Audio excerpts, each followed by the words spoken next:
তাই তো আপনারা এর আগের ব্লগটা এখান থেকে দেখেছেন, এই ব্লগটা এখান থেকেই দেখছেন। এর আগের ব্লগে আপনাদেরকে জগন্নাথের গোপুর জন্য জুয়েলারি বানানো, তারপর জামা বানানো, এগুলো ভিডিও দেখিয়েছিলাম। আর আজকে মানে এই ভিডিওটা বানাচ্ছি জন্মাষ্টমীর ব্লগ বলতে পারেন। জন্মাষ্টমীর প্রিপারেশন, জন্মাষ্টমীর সেলিব্রেশন, অর্থাৎ জন্মাষ্টমীর প্রস্তুতি এবং জন্মাষ্টমী উদযাপন দুটোই আপনারা দর্শন করতে পারবেন।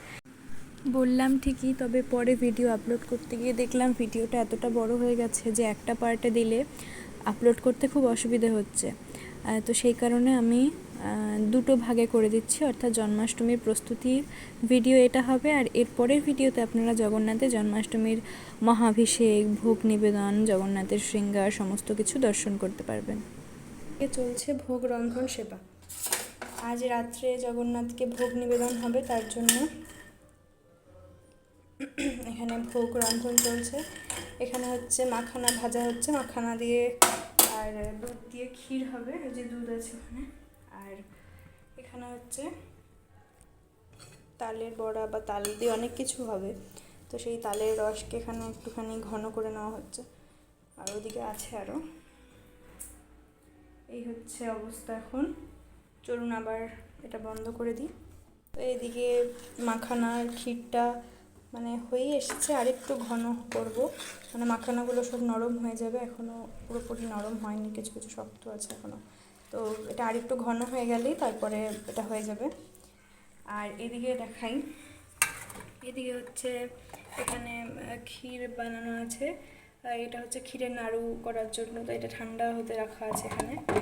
আর এদিকে হচ্ছে আছে ক্ষীর, এটা ওই ক্ষীরটা নাড়ুর জন্য, আর এই ক্ষীরটা দিয়ে হচ্ছে পিঠে তৈরি হবে, মানে পাটি জোড়া তৈরি হবে।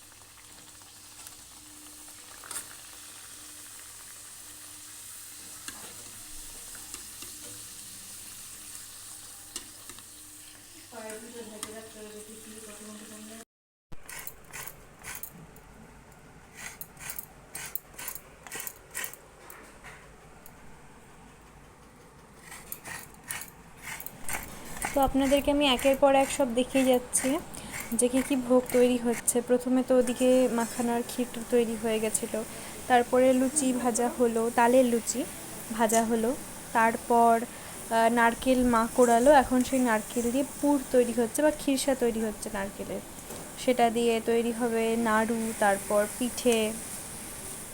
তো এখন আবার অনেকক্ষণ পরে আপনাদের সাথে কথা বলতে এলাম, কেননা মাঝে যতটুকু আপনাদেরকে দেখালাম যে তখন ভোগ তৈরি করছিল মা, এবং তারপরে আমরা সব মানে আমি আর মা মিলে করেছি জগন্নাথের কৃপায় যতটা সম্ভব হয়েছে। তারপরে একটুখানি মানে কি বলবো, জব করে তারপর অল্প একটু বিশ্রাম নিয়ে সন্ধ্যার পরে আমি আর মা গেছিলাম বাজারে, মানে আগামীকালকে নন্দ মহোৎসবের জন্য কিছু সবজি বাজার করতে। তারপর এসে নিয়ে মা আরও কিছু কিছু তৈরি করলো, যা যা মার মনে হচ্ছে তৈরি করা ভালো লাগছে বা ইচ্ছে হচ্ছে বা জগন্নাথ চাচ্ছে, সেই অনুসারে মা তৈরি করছে। আর এখন কটা বাজে বলুন তো? এখন বাজে রাত 9টা। তো এতক্ষণ আপনাদের সাথে কথা বলতে পারিনি, তার কারণ হচ্ছে অনেক ব্যস্ততা ছিল। আর আজ এত গরম পড়েছে আমাদের এখানে, মানে কি বলবো, মানে রান্না করতে করতে মানে এত গরম লাগছে যে মানে কি বলা যায়। তো যাই হোক, এটাও ভগবানের ইচ্ছে। জন্মাষ্টমীর দিন কিন্তু বৃষ্টি হয়, কিন্তু এবার বৃষ্টি হলো না, প্রচণ্ড গরম পড়েছে তার বদলে। তো যাই হোক, এখন ভিডিওটা অন করলাম, ভাবলাম যে নাহলে ব্লগে আপনাদেরকে কি দেখাবো যদি কথাই না বলি, খালি ভোগ রন্ধন বা শৃঙ্গার বা মানে এই সমস্ত যদি দেখাতে থাকি তাহলে কথা আর কি বলবো আপনাদের সাথে।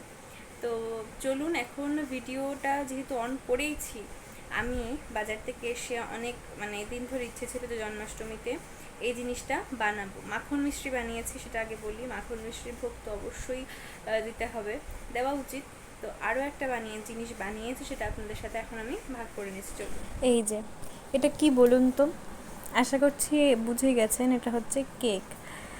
জন্মদিন বলে কথা গোপালের, আর কেক তৈরি হবে না? তো প্রতি বছর ইচ্ছে থাকতো, তবে সেভাবে ভালো মতন পারতাম না বানাতে। তবে এখন জগন্নাথের কৃপায় রাধারানী অনেকটাই শিখিয়ে দিয়েছে বানানো, তাই এবার তালের কেক তৈরি করেছি। তো এটা এখন ঠান্ডা হচ্ছে কেকটা, তাই জন্য মানে মোটামুটি ঠান্ডা হচ্ছে, তাই জন্য রাখা আছে প্রেসার কুকারে। একটু ঠান্ডা হলে তারপর বাইরে বের করবো। আর এদিকে মা বানাচ্ছে পিঠে, পাটিজোড়া বানাচ্ছে। মোটামুটি আমাদের হয়ে গেছে সমস্ত কিছু, এখন খালি ভোগ সাজানো, জগন্নাথের অভিষেকের প্রস্তুতি, এগুলো করাই বাকি আছে।